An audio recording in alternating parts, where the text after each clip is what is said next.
Doing something on the Moody Blues almost feels like you're at sort of Musicians Anonymous. I was a Moody Blues fan. I liked the Moody Blues. I don't know how it started. I started taking it in 1964, but I couldn't stop. I mean, it's terrible, isn't it? As a music journalist, you do sort of almost have to apologise for being a Moody Blues fan, which I think is ridiculous.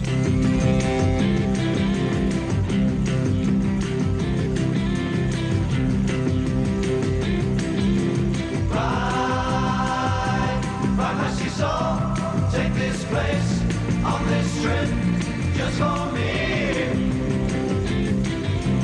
Ride, take a free ride, take my place, have my seat, it's for free. Hindsight's a wonderful thing, isn't it? You know, progressive rock in the 70s was huge and hugely fashionable, lest we forget, with the Enkies, the music press, the NMEs, the melody makers, were all writing about Yes and Emerson, Lake and Palmer. But you know, you'll find scant numbers of these people now who would actually admit that they were ever tarred with that brush. And the Moody Blues were seen as possibly one of the, you know, the worst of the dinosaurs.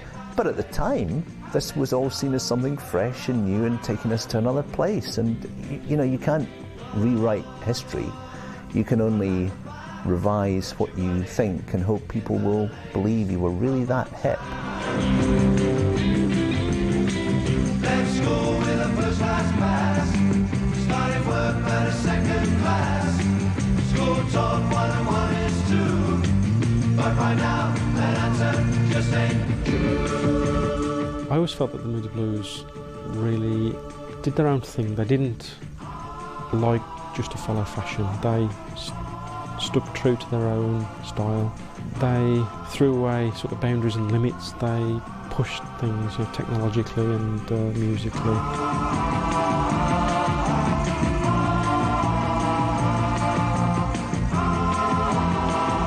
I think the Moody Blues were the most unfairly unacclaimed band by the critics, but not by the public and not by the fans, who worshipped them in their millions, and still do. Nights of white sanded, never reaching the end. Letters I've written. The Moody Blues are a rich man's Barclay James Harvest. My thoughts about the Moody Blues is, in a way, they were musical time travellers, because their music spans the generations and it spans the decades, and it has that floating, at its best, it has that kind of floating time traveller kind of feel to it. If you imagine you're watching a space movie, I think you'd like to hear, or would like to be listening to, a Moody Blues album.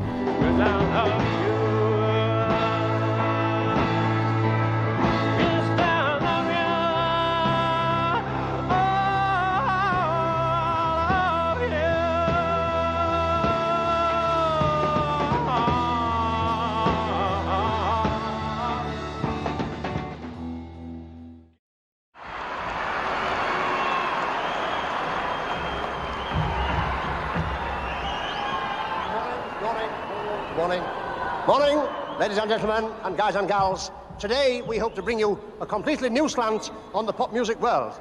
And we have got some wonderful groups lined up for you, so I'll tell you what we'll do. We will not mess about, no time to say anything. I'm going to introduce you straight away to the one and only, the Moody Blues. Let's hear it. Well, the Moody Blues were a rhythm and blues band when they first started in Birmingham. I mean, everybody was a rhythm and blues band in 1964. I mean, the Yardbirds, the Who, the Animals, the Kinks. Everybody played rhythm and blues because it was the cool thing to do.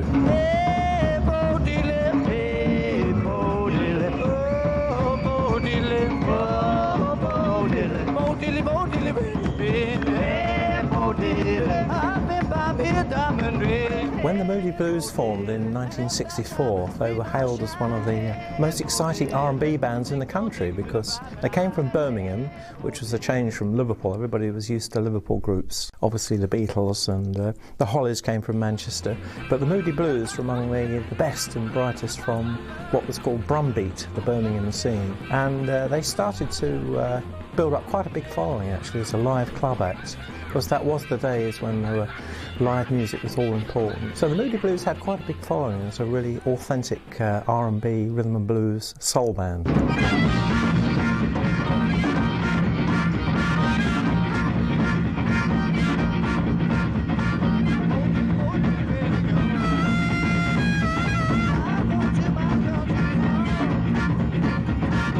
The live set would include material by James Brown, Sonny Boy Williamson, and they were very good at this stuff.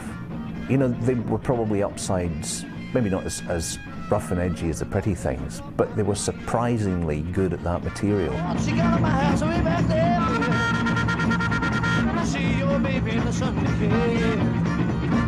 The Moody Blues spent quite a while building up a fan base. They came to London from Birmingham and got a residency at the Marquee Club, which is where I first saw them. And I was very impressed by this very large lineup. They seemed to have lots of people jumping around on stage, which is quite unusual because most southern bands, like say for example the Yardbirds or the Kinks, they were rather more cautious as a stage act. They weren't so you get a lot of lead guitar players who would stand staring at their feet, for example, shoegazers, whereas the Moody Blues were very much like a cabaret band in a way. They were very much into having more than one singer. Denny Laine was their lead singer then, but they all did backup vocals and they all took part in the action. So it's a very lively stage act.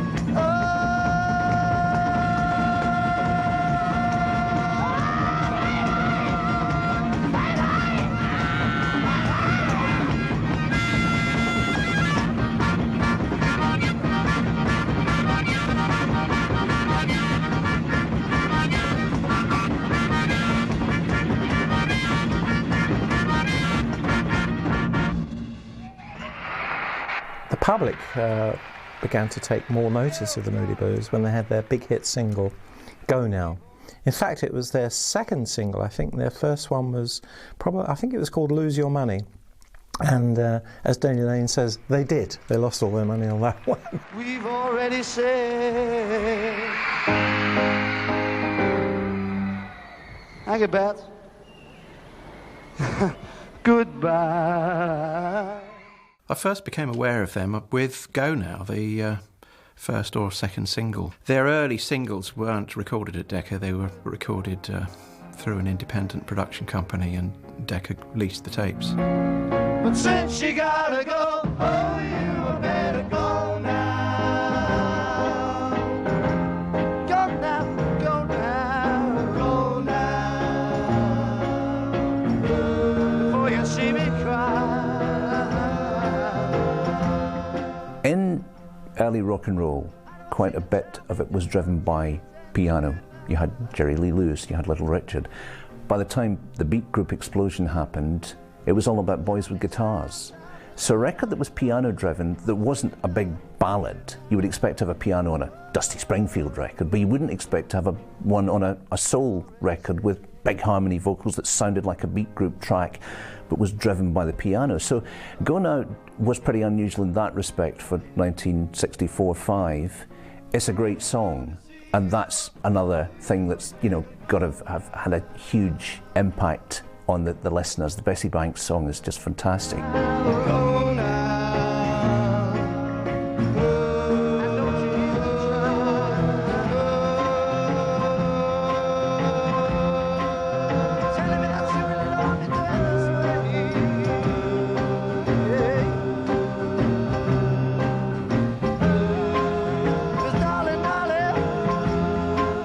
That record, Go Now, was superior to a lot of the stuff that you know, there were some very, very lame English R&B records.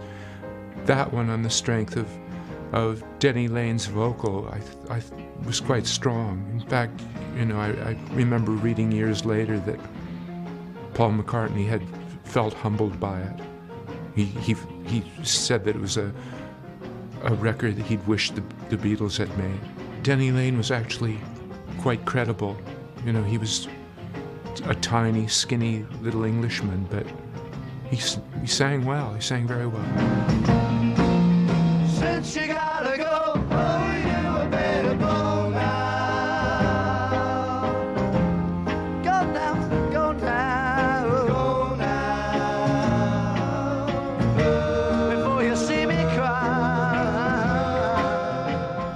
was a beautiful ballad, and Denny sang it really well. I think the problem was that it was almost too beautiful a ballad, because it meant that they had to, a band that essentially regarded itself as a rhythm and blues band, now had to live up to a reputation in the charts of being balladeers. And they had problems with this. And it was one of the things that broke the band up.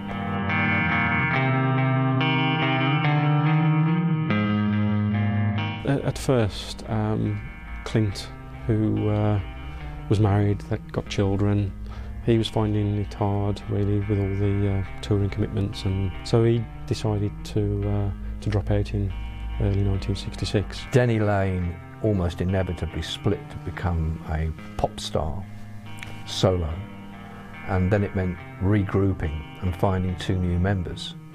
John Lodge, the bass player they found, had previously played with Ray Thomas in El Riot and the Rebels. So he was an easy find in a way and fitted in very nicely, another Brummie. Justin Hayward came from left field. He was a Swindon boy, and his background was essentially folk, I think. Came from a skiffle group, then a bit of light rock and roll with Marty Wilde and the Wildcats. Justin was a wildcat and played down the end of the pier with Marty Wilde. And in fact, at one point in time, he was about to give up, and the thing that saved him, or the person who saved him, was Lonnie Donegan, because Donegan was on the same end of the pier show, saw Justin in a very kind of depressed state one afternoon and said, "What's wrong?" He said, "I think I'm going to have to quit because I'm just running out of money. I can't live on what we're earning, and I'm just going to have to give up. I don't want any." Donegan said, "Well, don't you have any other way of making money? Do you have a publishing deal?" And Justin said, "No." He said, "Well, do you write songs?" And Justin said, "Yes." He said, "I'll give you a publishing deal." And he gave Justin £50 for his publishing deal. And about 2 years later, Justin wrote a little song called Nights in White Satin, which earned Lonnie Donegan at least £1 million. Well, Justin applied, obviously, to an advertisement, Melody Maker or something like that, for a guitarist. He applied to join a band. He didn't know what band it was. Turned out it was going to be the Animals, but Eric had given the details to Mike and Graeme, etc. I believe Justin was a friend of Brian Gregg, who played in the Tornadoes at the time.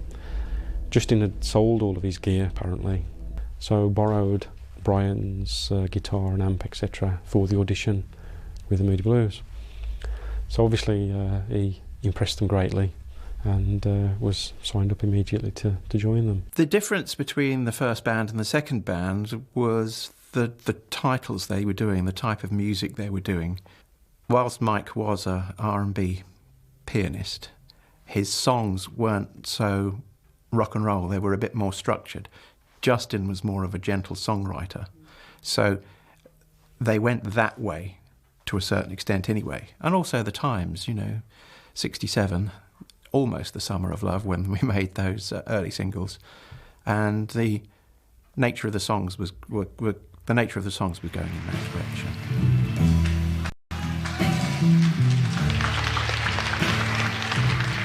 Days of Future Past was initially conceived as a demonstration record. It was put together by Decca, who had a new sound system called Dynamic Sound, which was some sort of special new high fidelity system that they were pushing out, and they wanted somebody to demonstrate it. The Moody Blues agreed to play on a limited edition of Dvorak's Ninth Symphony performed by a rock group. They looked at this and thought, well, how about we try and get them to record a new stage act instead? And the guy who was going to do the orchestral side of it, Peter Knight, they went to him and said, what if you do arrangements and pieces that fit with our stuff instead of just, chopping up bits of Dvorak? And they were allowed something which was it wasn't unprecedented. The Beatles were allowed to go in and use studio time in what became known as a lockout, just use the studio for days on end.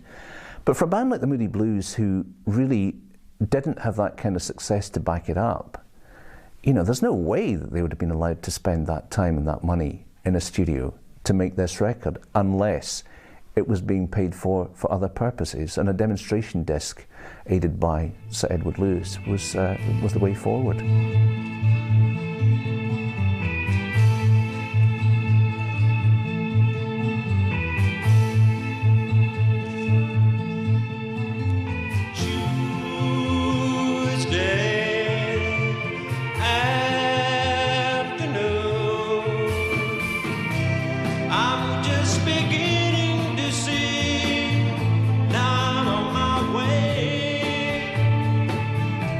I bought the album. It was, you know, for me to buy an album on my student budget represented an enormous commitment. So the 8 or 9 albums I owned were all very close friends to me, and that was one of them, even though I think back with some embarrassment.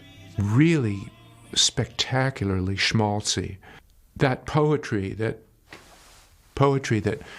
begins and ends the album is quite extraordinary in rock history, I think. They'd sort of become infected with the bug, you know, that around this time you needed a guru to appear cool. You needed a guru. The Beatles had one.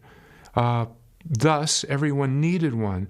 So what I think the Moody Blues did was they made this sort of spirituality and this sort of thing accessible to people in the naffest possible way, in the most easily accessible naff way of you know, like poetry at the end and the choruses of angels, and this isn't just pop music anymore. This is very important.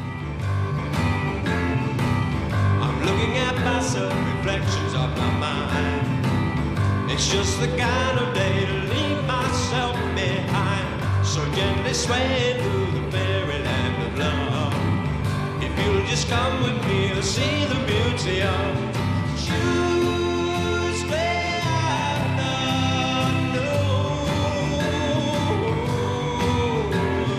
Tuesday afternoon.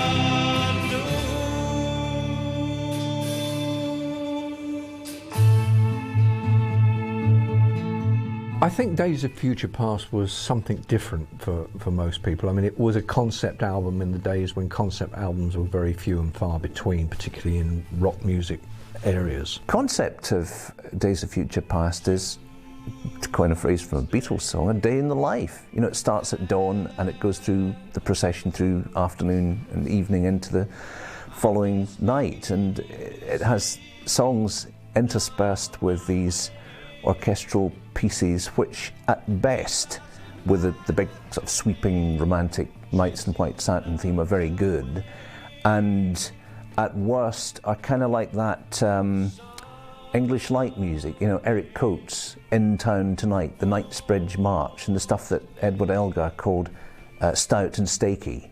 And if you like your music stout and stakey, I think there's some stuff in there for you, but it doesn't all work for me, I'm afraid.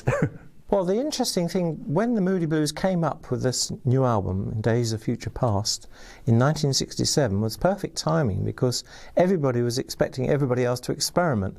After the Beatles had done Sgt. Pepper, and there were artists like Frank Zappa and the Mothers of Invention, it was a year of psychedelia and experiment of all different kinds. The doors were open, really.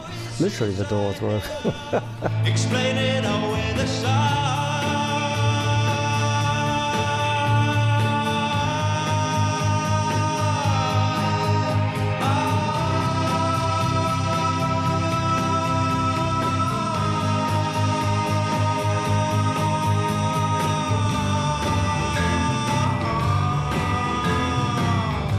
There had long been a move towards more symphonic pop records.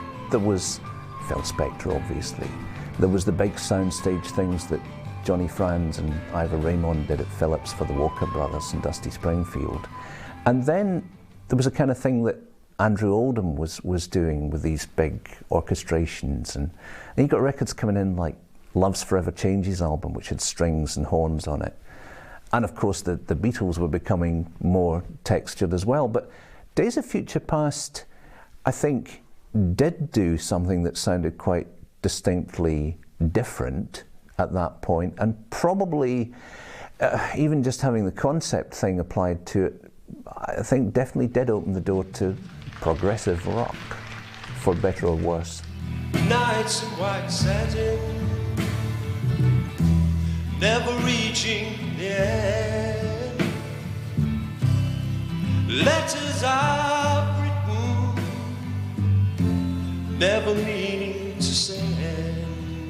Well, they were performing in France, and I believe there was a TV appearance, and somehow their song got transmitted. I think they were overrunning or something, and their song happened to get transmitted, and caught the attention of a lot of the the viewers, and that's so. Right from that point, there was a big buzz about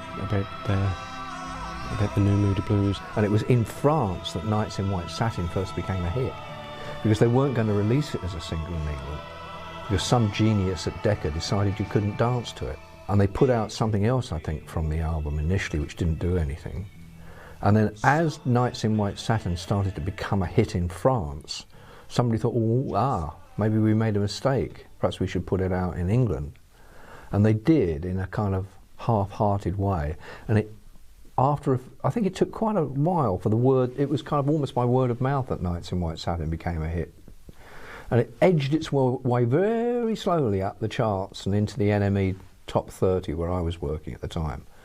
And as soon as I heard it, I leapt on it, because I just thought it was a wonderful melody, and I still do today. I think it's one of the most glorious melodies in pop music. That record has been a top 20 hit no less than 5 times on re-release. It's extraordinary. They release it about once every 5 years and it goes back into the charts. Gazing at people, some hand in hand, just what I'm going through, they can't understand. I recognize that in some ways it's really a poor piece of work, and in other ways I really love it. I think it's called a guilty pleasure. What's really interesting to me about it, I know that it's kind of a blank slate. It's a song that really anybody can write whatever they want to on top of it, because the lyrics are kind of like completely unintelligible, really, when you come right down to it.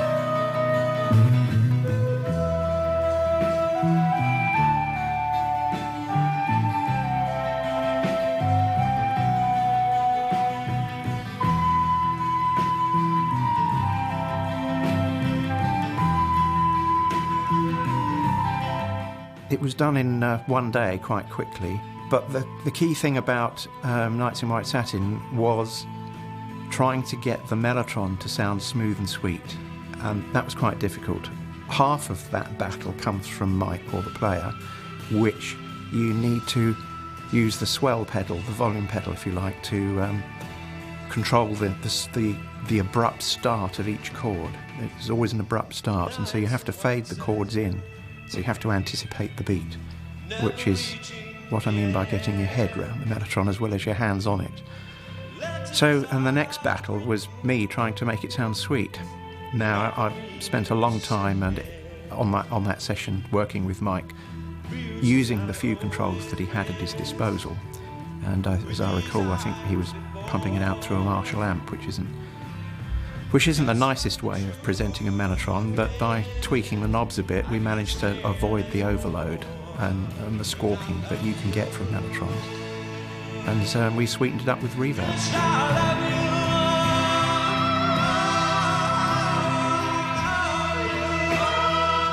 think what happened with the success of Days of Future Past was that it sold more albums off the back of what was supposed to be a demonstration album than Decca could possibly have envisaged. It was the biggest selling album that they had. Because of the success of the album sales, Decca decided that this was a album selling band they had now. The second album was also designed to be a complete album. Sometimes we put songs down and the theme of the album, or the so-called word concept, hadn't even been dreamt up. There's one or two exceptions to that. But you would find that the songs came first, and then the album was put together. Because they were finding their feet with the mellotron on the first album, and because the second album they decided not to use orchestra, they wanted more of themselves and less orchestra. Because I think if you get the stopwatch out and time how many minutes and seconds of band there is on Days of Future Past, it's not a huge amount. You'd find that in Search for the Lost Chord there's a lot more. Be it sight, sound, smell or touch, there's something inside that we need so much. The sight of a touch, or the scent of a sound, or the strength of an oak with roots deep in the ground. The wonder of flowers to be covered and then to burst up through tarmac to the sun again, or to fly to the sun without burning a wing, to lie in a meadow and hear the grass sing, to have all these things in our memories hoard, and to use them to help us to find.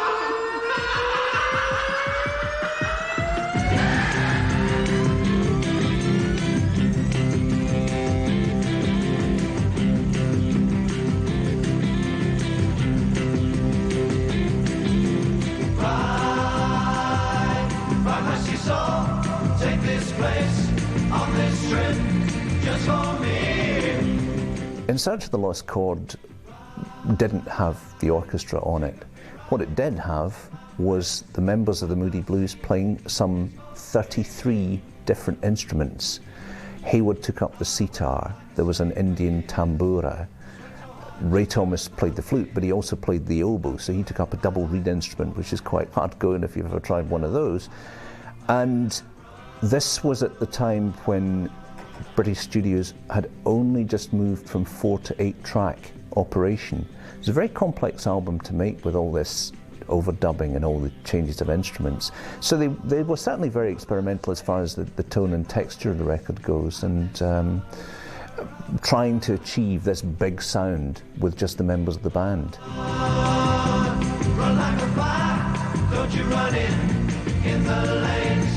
In many ways it's better than Days of Future Past, because this was the group standalone band showing that they could do it without a big flowery orchestra. This really established the band as an experimental unit where they would use overdubbing, lots of different instruments, and spend a lot of time devising poetry and lyrics, creating an entirely new package which had tremendous appeal in amongst the hippie population in the States, of course. So it was an important album for them, and very successful too. Timothy Leary's dead. No, no, it's outside looking in. He'll fly astral plane, take trips around the lane, brings you back the same day. Timothy Leary, Timothy Leary. 68 was becoming more of a split as rock music and pop music started to diverge. You would have bands like Pink Floyd, for example, but Pink Floyd was still issuing singles. The real split came later on when Led Zeppelin just made the statement of, we're not a singles band, we do albums only. But at that time the idea was still to have the pop hit and get on top of the pop, so the platform for making concept albums really just wasn't quite there yet.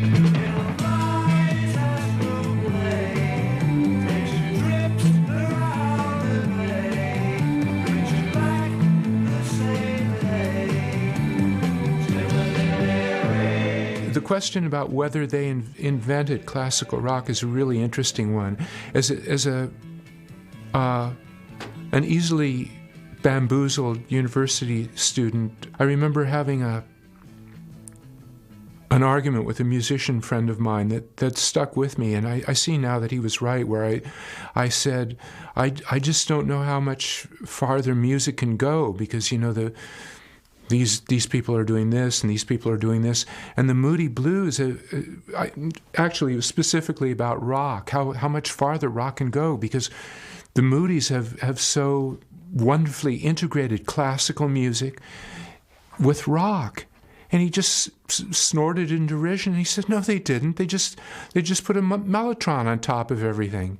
It's not classical meeting rock at all. It's just like a layer of this enormous layer of syrup, if you will, to mix metaphors over the top of perfectly ordinary pop songs."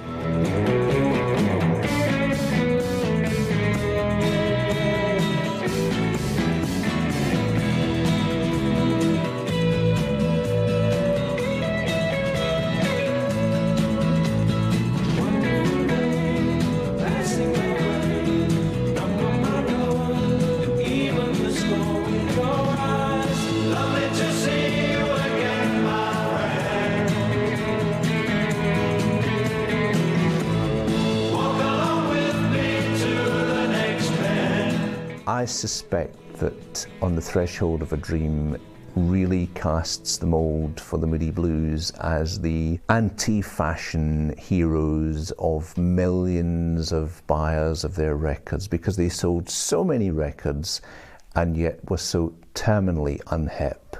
And with this album, you know, you had a thing called the Void Suite, which was based on Richard Strauss's Also sprach Zarathustra. You had more of Graeme Edge's poetry. It was all wrapped up in this concept about dreams. And I do think that really did cast the mould for the future opinion and received opinion of the Moody Blues. On the Threshold of a Dream is a fantastic album. I think it's my favourite of all of them. It starts off with sort of a computer type voice, very electronic-y sounding that, and sort of a ethereal kind of voice of Justin questioning, you know, where am I, what am I doing here, that kind of thing. And it launches into quite a range of other songs. Take another sip, my love, and see what you will see. A fleet of golden galleons on the crystal sea. Are you sitting comfortably? Let Merlin cast his spell.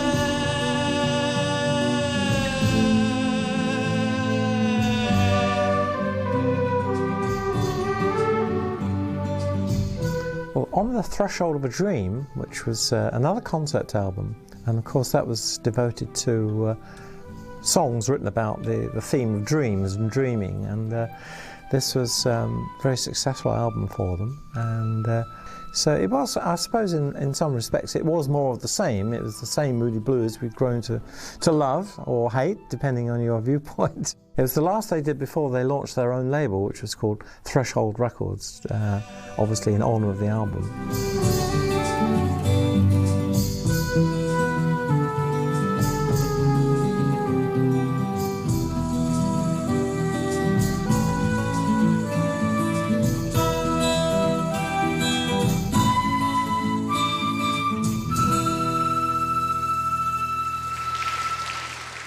In 1969, you've got the Apollo space program, you've got the prospect that we're going to have men walking on the moon this year, and the Moody Blues decide they're going to do a concept album about space and about the moon and make it kind of like a time capsule. It's almost as though you've got these songs and your children's children go back and find them in a couple of 100 years' time and look back at the way it was when we walked on the moon.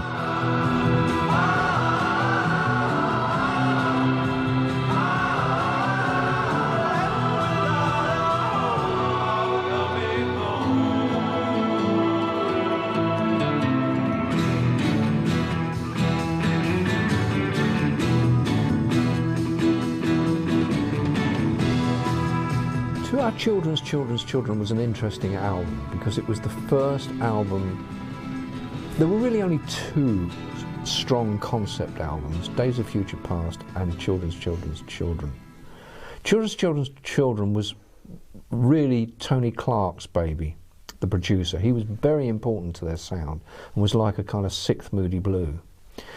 And Tony had just had children, and I think a couple of the others were maybe either thinking about it or there was some expectancy going on. And they decided they wanted to sort of try and put something down for the next generation, I suppose, or the generation of their own children. Well, for many fans of the Moody Blues, I think it was the fourth of their great 7 albums, To Our Children's Children, which they regard as the ultimate, the best album by the Moody Blues during that period. And strangely enough, it got very good reviews, but it didn't sell quite so well as previous albums, and hard to explain why, but it was still an important album and probably one of their best, I'd say. Speeding the shadow of a million years, darkness is the only sound that reaches the earth, grinding in the visions of eternity, screaming for a future that can never be.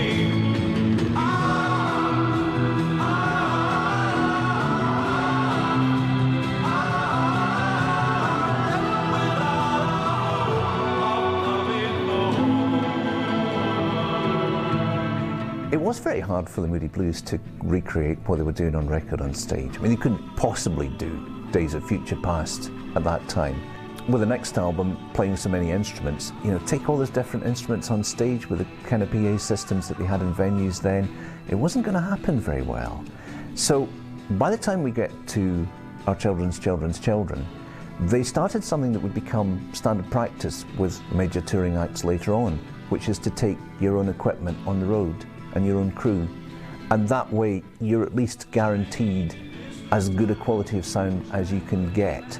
There were things that just did not exist at that time, like pickups for stringed instruments on stage. That would come later, but to take your own equipment on the road was a new concept and something that they definitely did pioneer.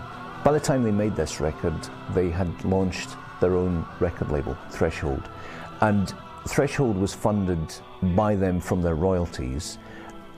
Decca supplied a studio, they built the latest technology into that studio, so there was a kind of collaboration, business collaboration between them and Decca, once again aided by the chairman Sir Edward Lewis, who opened many doors for this band.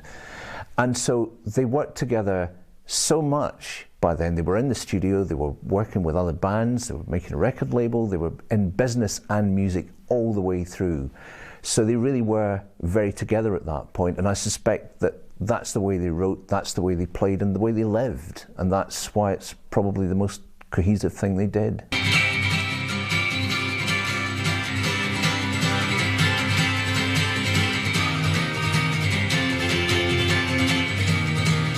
They released an album called A Question of Balance, and Question was the first title track on that one, and that was sort of a mixture of 2 songs that Justin had been working on.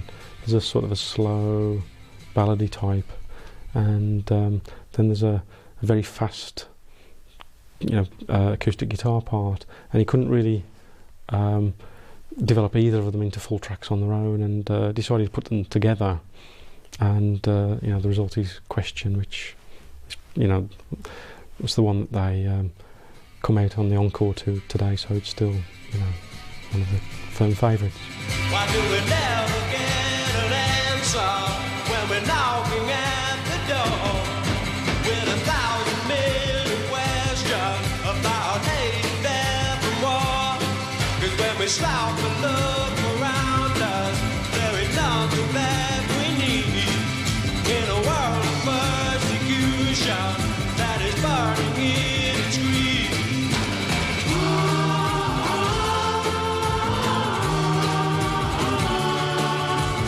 Question was, it's like applying the forces in Mahler's Symphony of 1000 and sticking it on a pop single. They edited down the track from the length it is on the LP, but it comes thrashing in with this really quite aggressive strum guitar part, and then you get this huge orchestra and chorus, and Hayward, you know, not being soft and folky, but really belting out, why do we never get an answer to all these questions about hate and death and war? And it's actually a pretty strong slice of power pop, as well as being this monstrously overblown thing. They dared to say that which a whole generation had been yearning to say, and that was, why do we never get an answer when we're knocking at the door to 1,000 million questions about hate and death and war? I mean, another moment where you, in retrospect at least, you had to laugh. And I take some solace in the fact that I laughed at the time. By the time they made Seventh Sojourn, they had been running their Threshold Records for a few years, and what started as the idea of a kind of musicians cooperative had grown into a business, and they found themselves saying to their acts the same kinds of things that Decca had been saying to them before, and they thought, wait a minute, this is why we started doing this. And there was quite a lot of tension because they were completely wrapped up in making all these records, touring constantly, running the business, and really they just started to get in one another's nerves. And I think it was quite a difficult set of sessions to come up with a seventh album. With Seventh Sojourn, they decided they'd been at it long enough to want to break and just do something of their own. And then the solo albums started. The first album I looked after as a solo project was Ray Thomas from Mighty Oaks, which was the only Moody Blues solo album, he's fond of telling everybody, that made the top 20. It still is. So I was quite pleased with that as a PR, and he was quite pleased with it as an artist. After that, Justin and John did Blue Jays. And Blue Jays was kind of the Moody Blues without Ray and Graeme, you know, which I don't think pleased them all that much. Guitar, fortune of my ways, making of my days.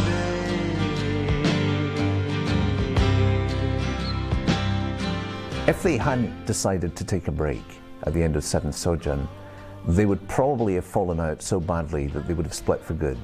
So I suspect it was a very good idea for the longevity of the band to say, well, let's take some time out, let off some steam, do our solo stuff, and then come back later, maybe, which of course they did. And they all got involved in doing a couple of solo things, each the best known being Hayward and Lodge's Blue Jays album, and the song Blue Guitar, which was recorded, I think, at 10cc's Strawberry Studios, and just has a great guitar sound, which was quite akin to the sounds that 10cc got in their records, a very compressed, big guitar sound, and it charges in with that noise, and I think made a really effective pop record. Kind of like that one.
Blue Guitar does sound very reminiscent of the Moody Blues. Obviously, when you've got the distinctive vocals of Justin, then it's going to anyway. The thing with the Moody Blues is that whilst there are lots of individual skills and talents, they've always been more successful when they were a whole. Individually, they never really achieved the individual success, even with other musicians and that. All good albums in their own right, but never quite, reaching the same success that they have collectively. Nights in white satin, never reaching the end. Letters I've written, never meaning to send. They spent 4 years doing their solo albums, and they then decided to get back together and did Octave. That was when I was their press agent. Released Octave. I was busy publicising Octave. In America, they'd got fed up with waiting for the new Moody Blues album and re-released Nights in White Satin and Days of Future Past, which went to #1 in the album and singles chart. And then Octave, on the back of that, as it were, went to #2. So I think the Moody Blues are the only band to ever have had a #1 and #2 album in the Billboard charts with a #1 single at the same time, re-released 5 years after its initial issue.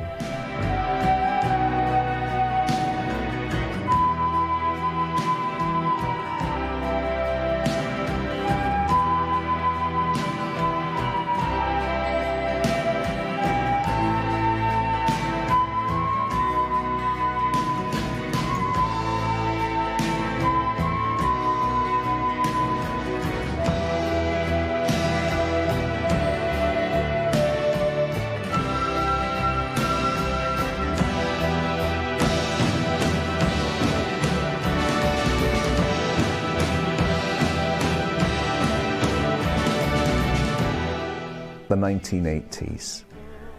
Older bands who made records in the 80s had what I would call a kind of retro fear. It was a time when you had to be achieving, and the buzzword was upward mobility and yuppies and all this thing going on in society in general. So to have these older guys come back and make some records, they had to be seen to be doing the modern thing. And unfortunately, the modern thing at that time was the absolutely hideous keyboard sound of the Fairlights and the Junos. And these things that, why can't you have a synthesizer that sounds like an electronic instrument? Why does it have to sound like some farting trumpet? Hideous sounds. And records like Your Wildest Dreams, and to a lesser extent, I Know You're Out There Somewhere, still quite sort of pleasant Moody Blues songs, but they're completely destroyed by these sounds. I mean, even the graphics, the covers, the whole thing, the 80s.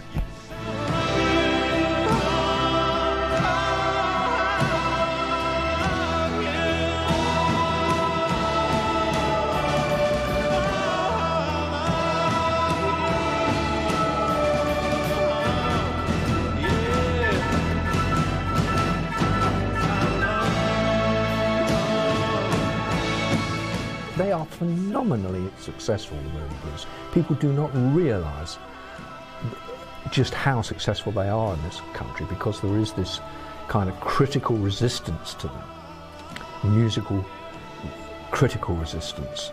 Not the fans, not the millions of the public that are. It is a travesty that the Moody Blues have not been inducted into the Music Hall of Fame. An absolute travesty. I mean, when you look at the millions of, they've probably sold over 100 million albums. They're still going out to this day, 40 years later, doing 35-date tours of America, which people don't realise. They did one a few months ago. Still going out. I mean, not at a huge level. I mean, they may only be playing to about 5,000 people a night, but it's still a lot 40 years on. And with that back catalogue of songs, they should be there. There is no reason at all why the Moody Blues shouldn't be talked about in the same breath as the Rolling Stones, the Beatles, the Who, and Jimi Hendrix. No reason at all, except, of course, that they made the cardinal sin of making melodies. And melodies don't mix with rock, apparently. Well,